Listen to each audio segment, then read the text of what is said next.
Good morning. I am Beau Mason, Commissioner for the Utah Department of Public Safety. I'd be remiss if we didn't start off today and recognize the significance of the day. Historically, on 9/11, law enforcement has come together as a group to recognize and honor those that sacrificed to preserve the ideals of this country, the freedoms of this country. And instead, we find ourselves today hunting a murderer who chose to violate our rights, the rights of an individual within this country. Just to recap yesterday's events, at around 12:20 p.m., political influencer Charlie Kirk was at Utah Valley University participating in a student-sponsored event with Turning Point USA. Charlie was shot at that event. He was transported to a local hospital where he later passed. Last night, his body was moved to the state office of the medical examiner. We will continue to facilitate movements to get him home today and with his family. Yesterday, during the investigative process, we located a couple of persons of interest. We interviewed those individuals, and after releasing them and after clearing them of being suspects, they face scrutiny, they face threats. We asked the public to be patient with the investigative process. These individuals were not suspects, they were people of interest. We ask that you do not impose into those people and that investigative process. They don't deserve that harassment for being subject to that. I'd like to thank all the investigators that are involved in this. They have worked around the clock. All day yesterday, through the night last night, investigators from the State Bureau of Investigations, from county, from city agencies, the university, our federal partners with the FBI, the ATF, and many others. Those are just a few of the people that we have involved in this. I'd like to thank all of them for their strong work. Last night I communicated with Erica. That family's devastated. As a Commissioner of Public Safety, as a father, as a husband, I can only imagine what that family's going through. The heinous event that happened yesterday is not Utah. This is not what we're known for. Over the past several weeks, we've seen this state come together to help families in mourning, come together as a community to show what Utah is known for a state of character, of service, of camaraderie, of a neighboring feel. We will not stand for what happened yesterday. We are exhausting every lead. We have every officer invested in this, every investigator, every local agency. The outpouring of support from the law enforcement community has been astounding. We are investing everything we have into this, and we will catch this individual. Having walked through the crime scene, through the hallways of this school, through the classrooms, I can't imagine what the people on scene felt as well. A horrific event where some of them barricaded in classrooms, some of them ran in fear.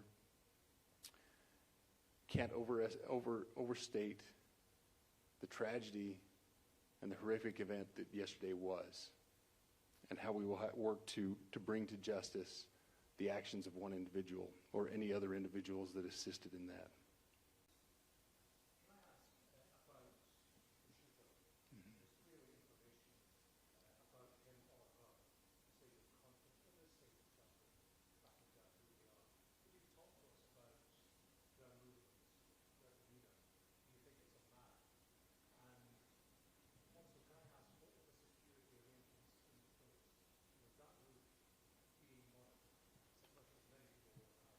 Absolutely.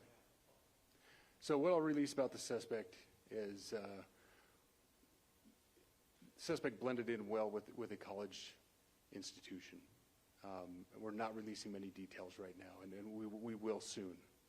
But right now we're not. But that individual appears to be of college age. We are confident in our abilities to track that individual. If we're unsuccessful in identifying them immediately. We will reach out for the public's help and the media's help in pushing those photos. That was a new development overnight, working through the night, studying those cameras. So that's something that's new and that we're working through right now. As far as the security, I cannot speak to that. Neither the Department of Public Safety nor the Federal Bureau of Investigation was involved in the planning or security of this event, and that'll have to be a question later for other agencies. With that, I'll turn the time over to Special Agent Bowles in charge. Good morning. My name is Robert Bowles, and I am the Special Agent in charge of the Salt Lake Field Office. Following yesterday's tragic shooting of Charlie Kirk, FBI agents have been working around the clock in coordination with our law enforcement partners. We are and will continue to work nonstop until we find the person that has committed this heinous crime and find out why they did it. This morning I can tell you that we have recovered what we believe is the weapon that was used in yesterday's shooting. It is a high-powered bolt-action rifle. That rifle was recovered in a wooded area where the shooter had fled. So the FBI laboratory will be analyzing this weapon. Investigators have also collected footwear impression, a palm print, and forearm imprints for analysis. Now, I understand there are a lot of questions about motive. I assure you that all leads, tips are being fully investigated. As of this morning, we have received more than 130 tips. We thank the community for that. The FBI has brought every resource to bear, and we will continue to do so throughout the course of this investigation. The FBI's mission is to protect the American people. It's to uphold the Constitution of the United States. Any attack on the First Amendment is an attack on the very foundation of our democracy. That is why we will relentlessly pursue this case and the shooter until we find him. We have members of Congress who have death threats routinely. Jewish members have been under increasing threat in the last couple of years. So we've been looking at that. We actually, for August and September, when we broke for the August district work period, and this month, the House Administration Committee had been looking at this for quite some time. Our security details and Capitol Police and everybody working together, the House Sergeant at Arms, and we initiated a pilot program for these 2 months. There was an enhanced amount that members could utilize for if they felt a need, personal safety, for example, if they were doing a large public event in their district, and there was an amount that could be reimbursed for personal or private security if necessary. We had roughly, I think, 20 members overall availed themselves of that opportunity. The idea was to assess that data at the end of September, before all this occurred yesterday, and to evaluate what measures were appropriate and how much should be allocated for that, and what were the best practices, best uses of. We didn't have a big data set to sample because there weren't that many members that took advantage of it. But after the events of yesterday, this political assassination of our dear friend, many members on both sides of the aisle approached me about it and said, I didn't participate over the last couple of months, but my spouse right now is very concerned. My family is very concerned. I'm concerned. So we're in a deliberate review process right now to determine what measures are appropriate, how much we could allocate for that. We've got to protect people who run for public office, or no one will. And that's heavy on our hearts and minds as we also, work through the trauma of what happened yesterday. It still doesn't seem real to me. Charlie Kirk was a good friend of mine, as he was so many of us, and his legacy lives on, and his demeanor and his approach, I think, are important for us to remember. That on September 11, 2001, Charlie's hijacked. There's not another chime, is there? I'm not sure how that's. I can't remember. I was just to conclude that thought. I think the legacy of Charlie Kirk is the way that he approached these issues, and the idea that while he enjoyed the vigorous debate, he never hated anybody, and the whole idea was even the people he had the most vigorous debate with, he was the first to go extend a hand of friendship and put an arm around their shoulder. And he just wanted to try to help lead people to the truth as he understood it, his Christian faith, and that was what animated him. And not everybody recognized that about Charlie, but those of us that were close friends. Are you satisfied? did. Are you satisfied with the FBI's performance so far? I mean, there have been a lot of mixed messages about suspects. Yeah, I mean, there's a scramble right now to find out who did this and apprehend them as quickly as possible. And it was a chaotic scene there. I think you've got to get a little grace to the situation. But one question that's been asked of me is that why didn't we have drone coverage at these events? I mean, this was he's not a government official. It wasn't that kind of thing. But big university events happen all the time in open air, and I'm not sure. I mean, how many measures should be taken? They had security at the event, but I guess is it possible to cover every rooftop? I don't know. I mean, these are the days we live in. It's hard to anticipate all this. Mr. Speaker, a lot of Americans are looking to leaders, Yeah. the president, for guidance in this moment. This is just another example of a string of horrible political violence. Have you talked to the president? What should the message from... I didn't talk to the president last night because I was so busy. I had to deal with all this, and then I had interviews back to back. But I was going in here to call him this morning and talk with him about it.